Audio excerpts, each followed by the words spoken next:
हम लोग स्टार्ट करते हैं रिलेशन एंड फंक्शंस, है ना। तो रिलेशन हम लोग स्टार्ट करते हैं।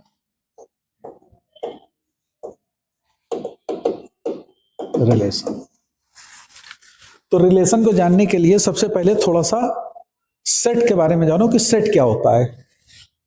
सेट क्या होता है? अगर मैं कहूं set, what is set? Set क्या होता है? Set nothing but it is the collection of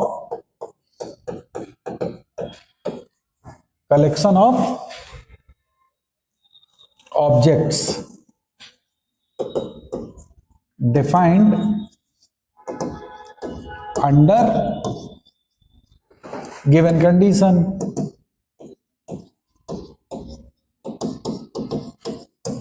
है ना।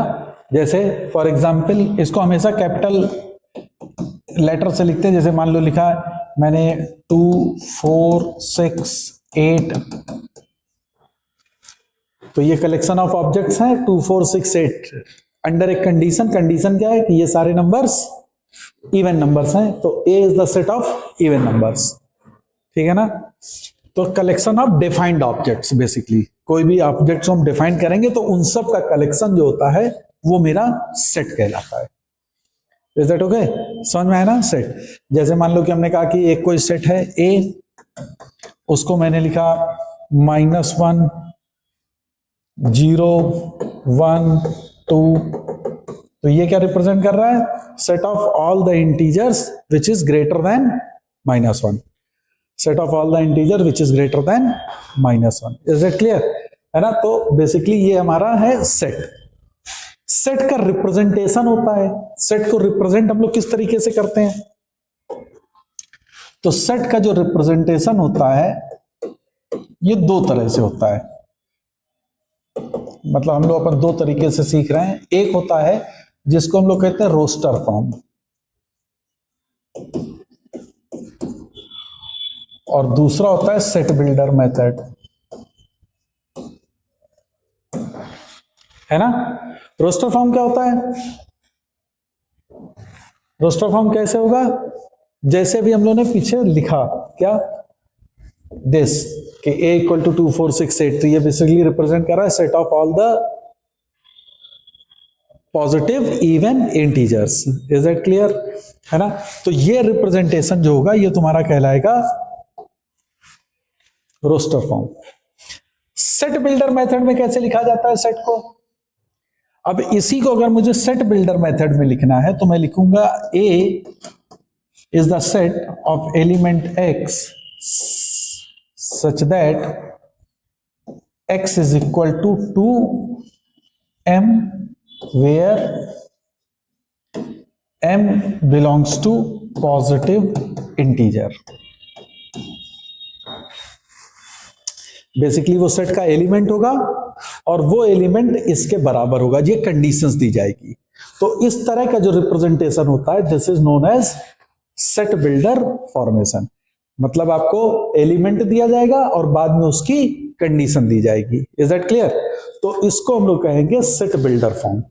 तो एक हम लोग इसको रिप्रेजेंट करते हैं रोस्टर फॉर्म में और एक करते हैं सेट बिल्डर फॉर्म में।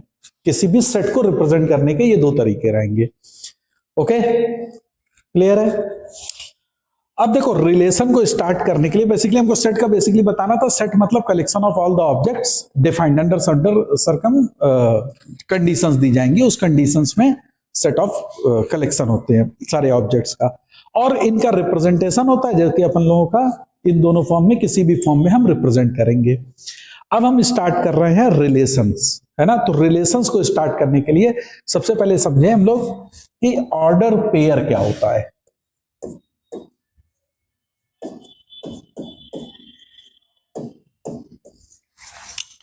ऑर्डर्ड पेयर क्या होते हैं? क्या होता है ऑर्डर्ड पेयर? देखो अब वर्ड इसमें यूज हो रहा है पेयर्स। तो पेयर का मतलब क्या हो गया? दो एलिमेंट होंगे, है ना। और ऑर्डर्ड है मतलब अंदर सम ऑर्डर में होंगे, है ना। तो जैसे सपोज कर लो कि हमने लिखा a, b, तो ये एक ऑर्डर्ड पेयर को रिप्रेजेंट करेगा जिसमें a मेरा फर्स्ट एलिमेंट है और b मेरा सेकंड एलिमेंट है, और ये किसी एक कोई कंडीशन होगी उसके थ्रू डिफाइंड होंगे, किसी भी तरीके से होंगे, तो ए कॉमा बी। लेकिन अगर मैं कर दूं कि बी कॉमा ए, तो ये एक नया ऑर्डर्ड पेयर होगा। ए कॉमा बी अगर कोई एक ऑर्डर्ड पेयर है, तो B comma A will be my new ordered pair, है ना। ये नहीं है कि ए कॉमा बी और बी कॉमा ए दोनों इक्वल हो गए। मेरी बात समझ में आ रही? जैसे कि मान लो कि जैसे कोऑर्डिनेट सिस्टम है, कोऑर्डिनेट सिस्टम में तुमने दिया 1,2, तो 2,1 वो यहां कहीं होगा 2,1। Is that okay? है ना। तो ये दोनों डिफरेंट हैं। तो in the same way A comma B, B comma A, ये दोनों डिफरेंट हैं। लेकिन इस तरीके से रिप्रेजेंट करने को हम लोग क्या कहते हैं? Ordered pair in which two elements are connected under some relation. किसी भी कंडीशन कुछ भी दी जाएगी, जैसे मान लो कि दे दिया जाए कि 1,2, 2,4, एक सेट में हमने ऐसे लिख के दे दिया, तो ये तुमको क्या दिख रहा है? ऑर्डर्ड पेयर में क्या क्या रिलेशन मिल रहा है? 1 का 2 है, 2 का 4 है, मतलब कि क्या कनेक्शन है? बी और ए के बीच में अगर हम इससे इसको रिप्रेजेंट कर रहे हैं, तो बी और ए के बीच में रिलेशन क्या है? बी इक्वल टू 2 टाइम्स ए, है ना। तो इसमें कंडीशन क्या है कि बी इक्वल टू 2 टाइम्स ए। इस कंडीशन के थ्रू ये सारे ऑर्डर्ड पेयर्स लिखे जा रहे हैं, जैसे 3, 6। Is that okay? है ना। तो जब ए बी को हम इस तरह से लिखते हैं, तो इसको हम लोग कहते हैं कि दिस इज ऑर्डर्ड पेयर, है ना। दो ऑर्डर्ड पेयर आपस में क्या इक्वल होंगे? क्या दो ऑर्डर्ड पेयर आपस में इक्वल हो सकते हैं कि नहीं हो सकते हैं? हो सकते हैं, लेकिन अंडर कंडीशन। कंडीशन क्या होगी कि अगर मान लो कि मेरे पास दो ऑर्डर्ड पेयर हैं a1, b1 and given this is equal to a2, b2, तो this is possible only when a1 is equal to a2 and b1 is equal to b2। मतलब दोनों के फर्स्ट एलिमेंट इक्वल हों और दोनों के second element आपस में अगर इक्वल होंगे, तो हम कहेंगे दो ordered pairs are equal to each other. Is that okay? है ना। फॉर एग्जाम्पल, अगर जैसे मान लो एक दिया गया है x एंड y और दूसरा दिया गया है इज इक्वल टू 4,2, तो इससे क्या रिप्रेजेंट होगा? x is equal to 4 and y equal to 2। अगर ये दोनों ऑर्डर्ड पेयर सेम है, तो x की वैल्यू 4 होगी और y की वैल्यू 2 होगी। Means two order pair can be equal under the condition that the first element of both the ordered pair are equal, simultaneously the second element will be equal to each other. Is that okay? है ना। इसी तरह से अगर मान लो कि तुमको दे दिया जाए A B C, तो इनको क्या कहते हो? अब इसमें कितने टर्म्स हैं? 3 है, तो ये क्या हो जाएंगे? ऑर्डर्ड ट्रिपलेट्स, है ना। पेयर में 2 थे, 3 है, तो ट्रिपलेट्स हो गए, तो दे आर ऑर्डर्ड ट्रिपलेट्स, है ना। लेकिन हमको अभी किस पे केवल कंसंट्रेट करना है? ऑर्डर्ड पेयर पे। तो ऑर्डर्ड पेयर का मतलब समझ में आ गया कि ऑर्डर्ड पेयर होता क्या है? बोलो भाई, any doubt till ordered pair? Okay.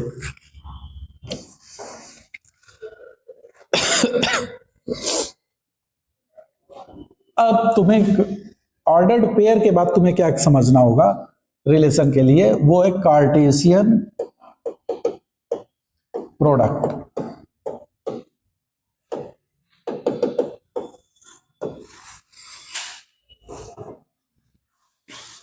ठीक है। कार्टेशियन प्रोडक्ट देखो कैसे क्या होता है। जैसे मान लो कि एक कोई सेट ए है और उसके एलिमेंट आपको दिए गए हैं 1, 2, 3, और एक सेट है बी और उसके एलिमेंट सपोज कर लो दिए गए हैं A B C and D, या ए बी है।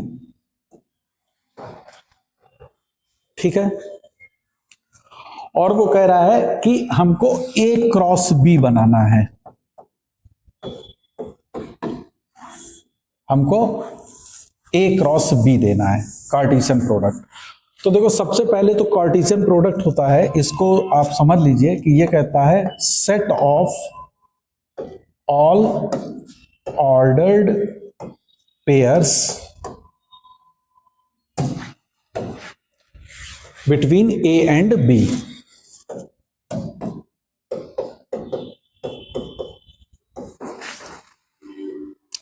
ए एंड बी के बीच में जितने भी पॉसिबल ऑर्डर्ड पेयर बनेंगे वो सेट ऑफ ऑल द तुम्हारे बनेंगे, है ना। उनका कलेक्शन जो होगा वो ए क्रॉस बी होगा। तो जैसे देखो क्या क्या बनेगा, 1 कॉमा ए, 1 कॉमा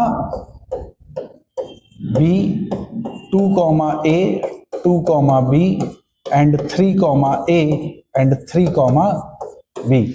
तो ये set of all the elements हैं पॉसिबल, जिसमें फर्स्ट एलिमेंट मेरा किससे होगा, जो ऑर्डर दिया जाएगा ए क्रॉस बी है अगर, तो first element will always from set A, and B है तो second element will always from set B. Is that okay?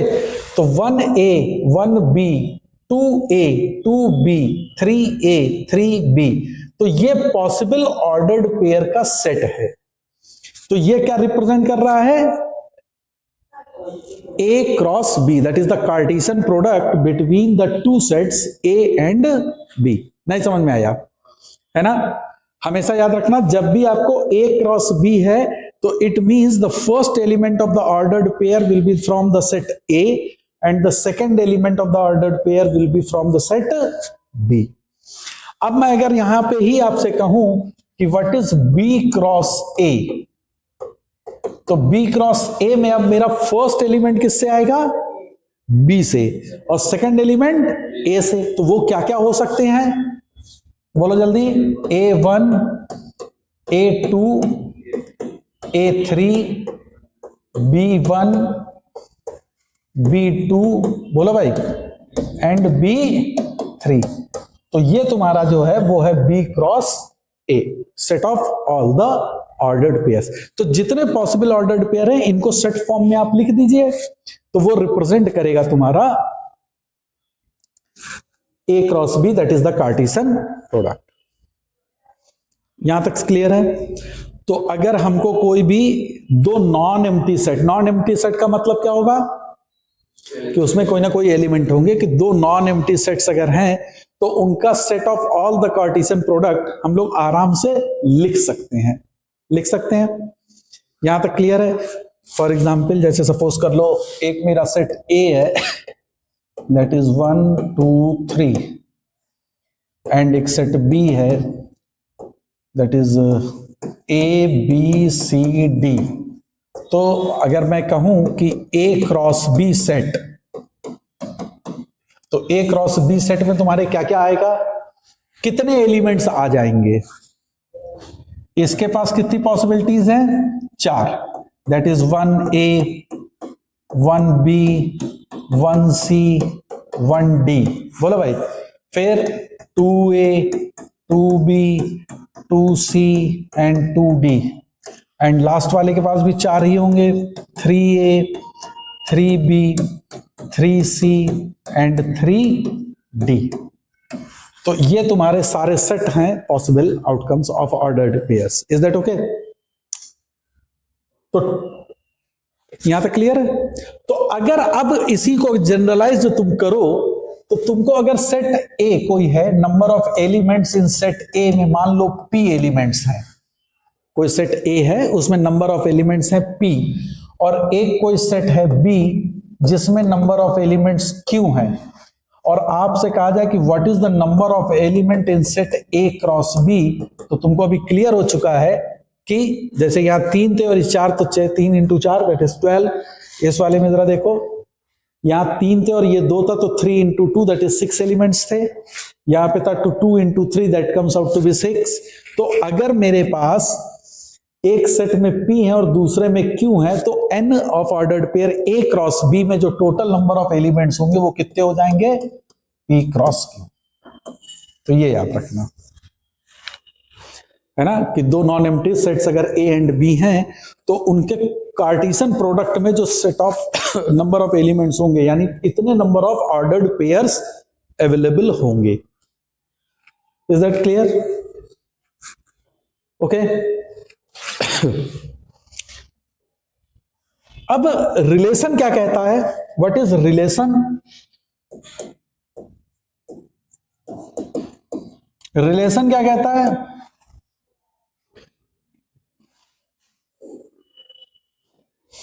Relation क्या होगा? अगर मान लो कोई दो सेट ए एंड बी हैं और ए जो है ए है और एक सेट बी, और ये दोनों में रिलेशन कोई अगर हमको डेवलप करना है तो ये रिलेशन को हम लोग कैसे कहेंगे?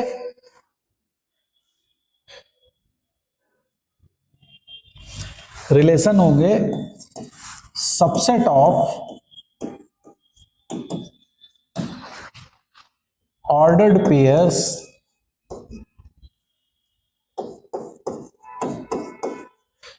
Of A cross B.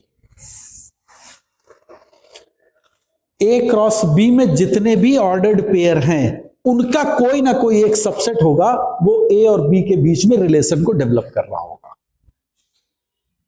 Is that clear? A and B के जितने भी ऑर्डर्ड पेयर्स हैं उनके बीच में जो भी सबसेट आप सेलेक्ट करोगे, है ना, सबसेट मतलब सबसेट तो तुमको पता ही है, किसी भी सेट का सबसेट क्या होगा? उसका कोई भी एलिमेंट, कितने भी नंबर ऑफ एलिमेंट्स आप ले सकते हैं, है ना। तो the subset of all the ordered pairs of A cross B will represent the relation between A and B. Is that clear? बोलो भाई। तो अगर सपोज कर लो इसको, अब इसको रिप्रेजेंट कैसे करेंगे हम लोग कि subset of the ordered pairs of A cross B? तो एक तो देखो तुम्हारा रोस्टर फॉर्म है कि ए ऐसे अगर हमने लिख दिया है तो इसका मतलब है a is related to B, है ना, और इसको मैंने ऐसे दे दिया ए कॉमा बी। तो ये set of all the ordered pairs where a belongs to set A and b belongs to set B. A जो है सेट ए को बिलोंग करेगा, बी सेट बी को बिलोंग करेगा, और set of all the ordered pairs will represent your. तो इस तरीके से हम लोग लिख सकते हैं, है ना। ओके। अब जैसे मान लो कि कोई सेट ए है और उसमें p नंबर ऑफ एलिमेंट्स हैं और एक सेट b है उसमें q नंबर ऑफ एलिमेंट्स हैं, तो number of elements in ordered pair a cross b में तुम्हारे कितने ऑर्डर्ड पेयर्स बन जाएंगे? pq ऑर्डर्स पेयर्स होंगे। अब आपसे पूछा जाएगा कि इसमें टोटल नंबर ऑफ रिलेशंस कितने होंगे?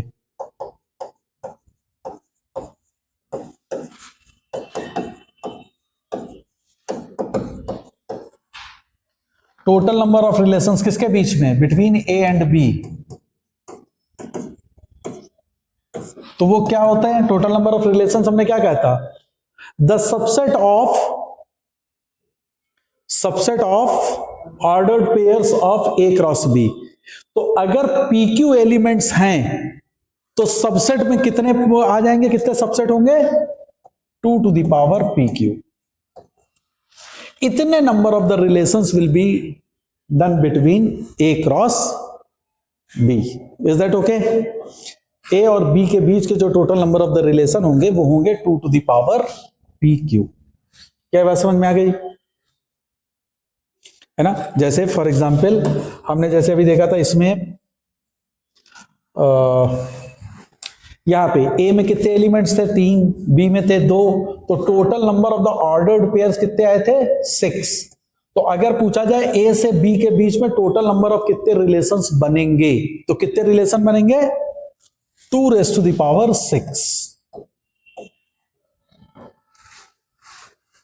Is that okay? है ना। इसी तरह से अगर इस वाले में देखा जाए तो इसमें टोटल नंबर ऑफ रिलेशंस कितने बनेंगे? 3 into 4 दैट इज 12। 12 क्या है? ऑर्डर्ड पेयर्स हैं, है ना। और इन ऑर्डर्ड पेयर का सबसेट, तो हमेशा याद रखो सबसेट जो होगा वो होगा 2 raised to the power 12। अगर किसी सेट में n नंबर ऑफ एलिमेंट्स हैं तो टोटल नंबर ऑफ उसके सबसेट्स कितने होते हैं? 2 raised to the power n, है ना। क्लियर है बात? तो कोई भी अगर हमारे पास दिया जाएगा तो A क्रॉस B वो आपका सेट ऑफ ऑर्डर्ड पेयर्स आप निकालोगे, है ना। और फिर वहां से आप टोटल नंबर ऑफ रिलेशंस बता सकते हो। अगर आपसे क्वेश्चन पूछा जा रहा कि कितने ऑर्डर्ड पे कितने रिलेशंस होंगे ए और बी के बीच में, तो total number of the relation will be 2 raised to the power p into q। ठीक है। अब फिर वो रिलेशन डिफरेंट डिफरेंट टाइप से आपको डिफाइन करेगा। तो जिस तरीके से भी वो रिलेशंस को डिफाइन करता जाए, आप उसको उसके अकॉर्डिंगली सेट बना के बता सकते हैं कि ये मेरा इसके बीच में रिलेशंस होंगे। ठीक है। अब रिलेशन में बात आती है domain and range, domain, range and codomain.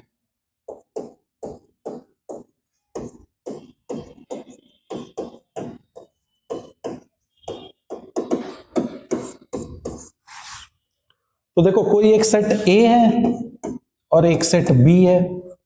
इसको हम लोग ऐसे भी रिप्रेजेंट करते हैं, जैसे मान लो कि सेट ए के एलिमेंट हैं 1 2 3 4, सेट बी के एलिमेंट हैं ए बी सी डी, है ना।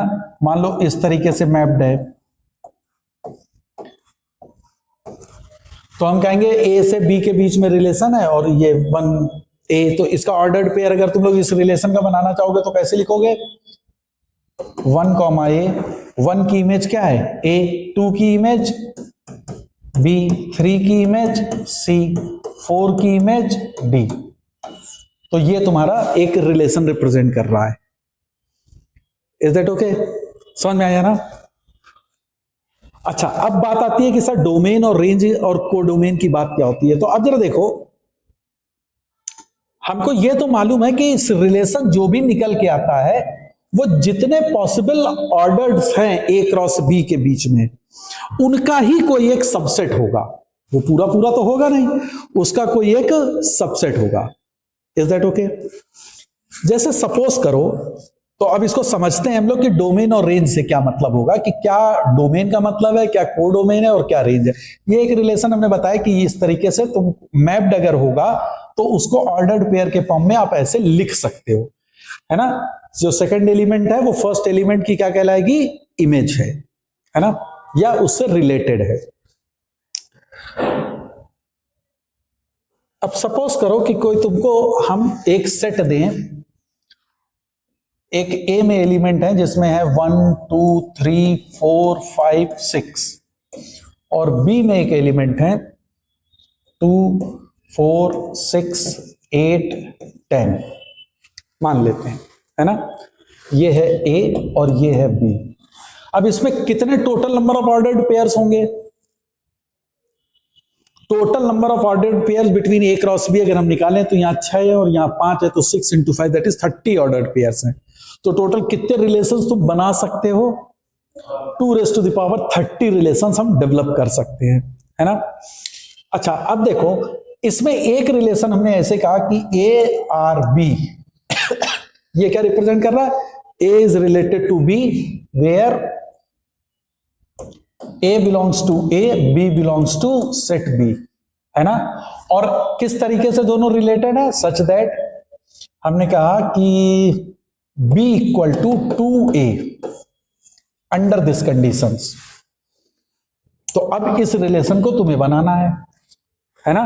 तो b इक्वल टू 2a, तो देखो अब क्या क्या एलिमेंट तुम्हारे इस रिलेशन के लिए क्या क्या हो सकते हैं। a का 1 पे b का 2 मिलेगा, यस, तो 1, 2 हो सकता है।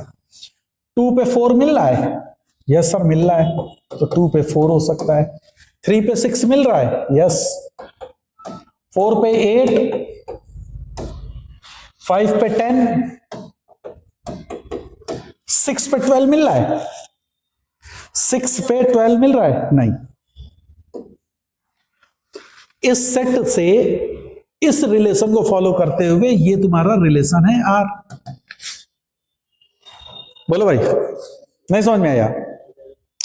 अब देखो डोमेन क्या कहती है। जो रिलेशन तुमने बनाया है उसका जो फर्स्ट एलिमेंट्स हैं ये रिप्रेजेंट करेंगे डोमेन को। फंक्शन और रिलेशन में ये चीज का फर्क रहेगा, याद रखना हमेशा। फंक्शंस में सारे एलिमेंट की इमेज आती है, जरूरी है, लेकिन रिलेशन में ऐसा नहीं है। इसमें तुम देखो तो 1 रिलेटेड टू 2 है, 2 रिलेटेड टू 4 है, 3 रिलेटेड टू 6 है, 4 is related to 8, 5 is related to 10, 6 के कोई रिलेशन नहीं है, still it is a relation. लेकिन फंक्शन में ये चीज नहीं होती है ना। तो अगर मैं कहूं कि इस रिलेशन का डोमेन क्या है, तो what is the domain of this relation? 1 2 3 4 5, जिस जिस एलिमेंट की इमेज होगी वही एलिमेंट तुम्हारे डोमेन ऑफ द रिलेशन कहलाएंगे उस पर्टिकुलर रिलेशन के लिए। Is it clear? है ना। मान लो कि यहां पे मैं एक कोई दूसरा सेट कहता, एक सेट मेरा R2 है और वो R2 सेट ऐसे डिफाइंड है कि A, B सच दैट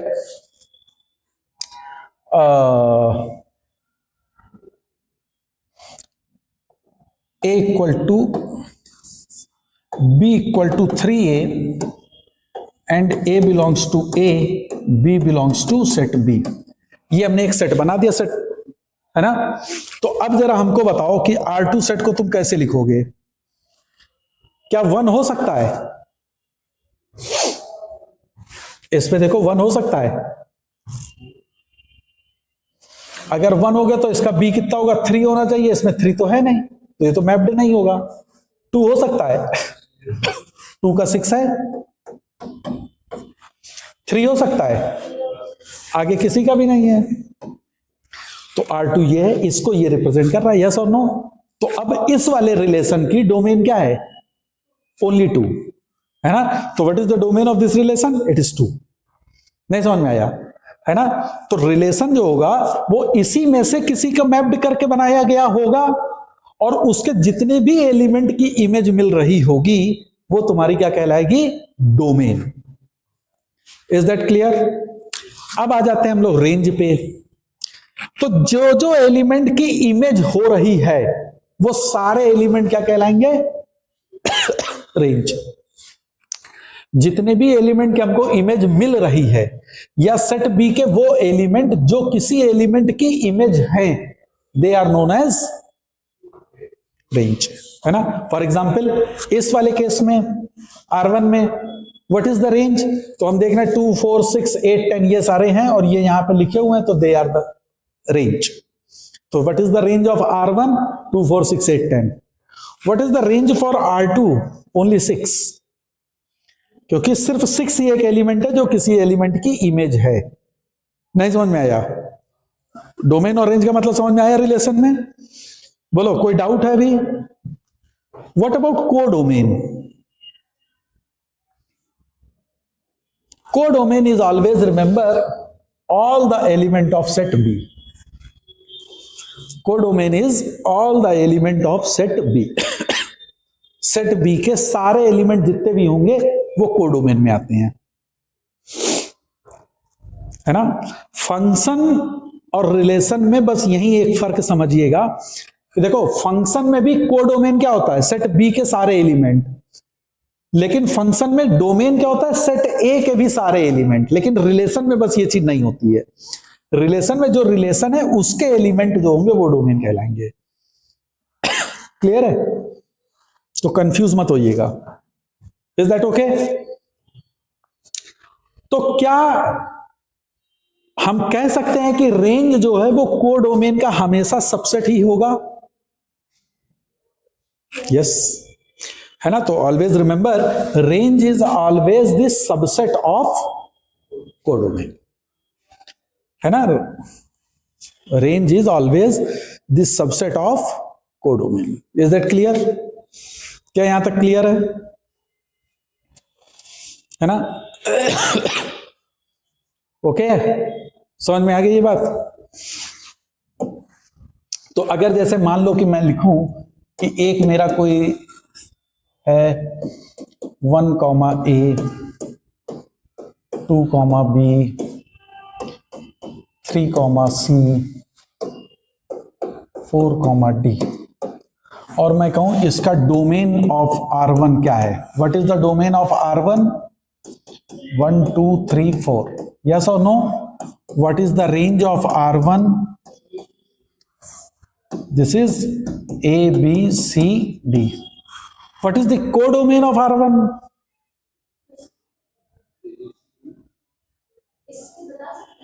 हम कोडोमेन नहीं बता सकते यहां से, क्योंकि हमको सेट बी नहीं मालूम. ये तो एक कोई फंक्शन हमको दिया है, हमको तो ये भी नहीं मालूम कि सेट ए के एलिमेंट क्या 1 2 3 4 है कि इसके अलावा भी कोई एलिमेंट है.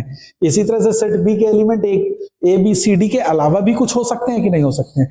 तो अगर इस फॉर्म में मेरा मेंशन्ड है तो हम इसकी डोमेन और रेंज तो बोल सकते हैं, लेकिन कोडोमेन के बारे में नहीं बोल सकते हैं. क्या ये चीज क्लियर है? बोलो, है ना.